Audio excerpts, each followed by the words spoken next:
রানে ঘোষণা করে দিল আরসিবির বিপক্ষে কলকাতা নাইট রাইডার্সের ভয়ঙ্কর প্লেইং 11। কলকাতা নাইট রাইডার্সের হয়ে ওপেন করতে নামবে আরসিবির বিপক্ষে অজিঙ্ক্য রাহানে। ক্যাপ্টেন যেহেতু অজিঙ্ক্য রাহানে ওপেন করবে না, প্রথমে শোনা যাচ্ছিল অজিঙ্ক্য রাহানে ওপেন করবে, কিন্তু অজিঙ্ক্য রাহানে ওপেন করবে না। অজিঙ্ক্য রাহানে যেহেতু ক্যাপ্টেন, সে 3 নম্বরে খেলবে, দলকে সামনে থেকে নেতৃত্ব দেবে। আর কুইন্টন ডি কক, সাউথ আফ্রিকার এই বিধ্বংসী ব্যাটার, যে আইপিএল এর আগে মুম্বাই ইন্ডিয়ান্সের হয়ে ওপেন করেছে, লখনৌ সুপার জায়ান্টসের হয়ে দুর্দান্ত ব্যাটিং করেছে, সেই বাঁহাতি ব্যাটসম্যানই কিন্তু ওপেন করতে পারে কলকাতা নাইট রাইডার্সের হয়ে। এবং যে টি20তে একজন খুব বিধ্বংসী ব্যাটসম্যান, বর্তমানে ফর্মে না থাকলেও যে কোনো মুহূর্তে কিন্তু ভালো ব্যাটিং করে দিতে পারে এই কুইন্টন ডি কক। সেই জন্য কুইন্টন ডি kokকে হয়তো নেওয়া হবে ওপেনে। আর তার সাথে সুনীল নারিন কতটা ভয়ানক হতে পারে, কতটা বিধ্বংসী লেভেলের ব্যাটসম্যান, সেটা আমরা এর আগের বার দেখেছিলাম। এবং সুনীল নারিন কিন্তু ওপেন করতে পারে। 3 নম্বরে খেলবে অজিঙ্ক্য রাহানে। 4 নম্বরে সব থেকে দামি প্লেয়ার কলকাতার ভেঙ্কটেশ আয়ার, 23 কোটি টাকার প্লেয়ার।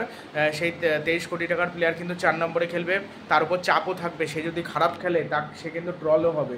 5 নম্বরে রিঙ্কু সিং আসবে, 6 নম্বরে অ্যান্ড্রে রাসেল আসবে, 7 নম্বরে আসবে রমনদীপ সিং, 8 নম্বরে চলে আসবে হর্ষিত রানা, 9 নম্বরে বরুণ চক্রবর্তী, 10 নম্বরে একটা ফাস্ট বোলার থাকবে বৈভব আরোরা। আর 11 নম্বরে থাকবে হলো অ্যান্ড্রিস নকোয়া বা স্পেন্সার জনসন, এদের মধ্যে কেউ হয়তো থাকবে। আর আঙ্ক্রিশ রঘুবংশী যদি খেলে, আঙ্ক্রিশ রঘুবংশীকে 3 নম্বর অথবা 4 নম্বর জায়গায় তাকে ব্যাটিংয়ে পাঠানো যেতে পারে, এটাই।